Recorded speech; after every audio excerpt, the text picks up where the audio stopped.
I was just tagged in a video. Not happy. Thoughts, SquirrelDad? Yeah, I saw. I have one or two.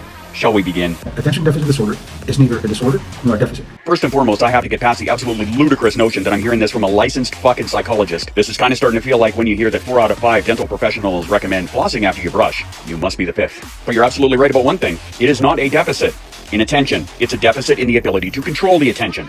Your little speech there feels a hell of a lot like you're skipping steps in order to get to the finish line. And I can't believe I have to point this out to you. Attention deficit disorder is not a fucking diagnosis. Not since 1987. Like, this is telling me all I need to know about your qualifications. You have a practice in the fucking United States, a country that uses the DSM-5 as its mental health handbook. You're an alleged professional and you're citing shit that hasn't been used professionally in decades. It's an abundance of curiosity that needs to be addressed professionally, but not as a disorder. As an abundance of curiosity, as a high level of novelty learning. An abundance of curiosity, obviously. I never really thought of that, but I mean, I am kind of curious. I'm curious as to why I struggle to get my dishes done for days on end. I'm curious as to why I can't remember the contents of a message I just read less than 10 seconds ago. I'm curious as to why I can't ask a friend for help, fearing that they're going to ridicule me, when logically I know they're going to say yes. Oh, that's right.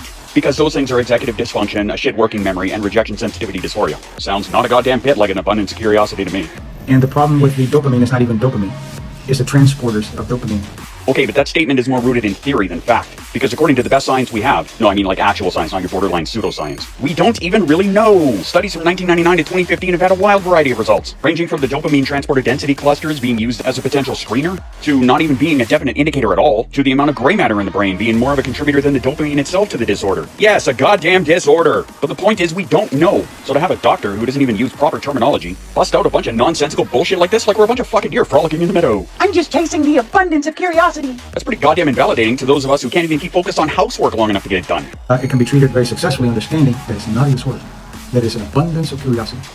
You keep using that word. I do not think it means what you think it means. Mostly because making claims like this is irresponsible, invalidating, and fucking dangerous. You're broad-stroking an entire community with the same brush, one that you allegedly have fucking experience in. You should know better. It's gone organic. I don't like to use the word viral because it's not a good connotation.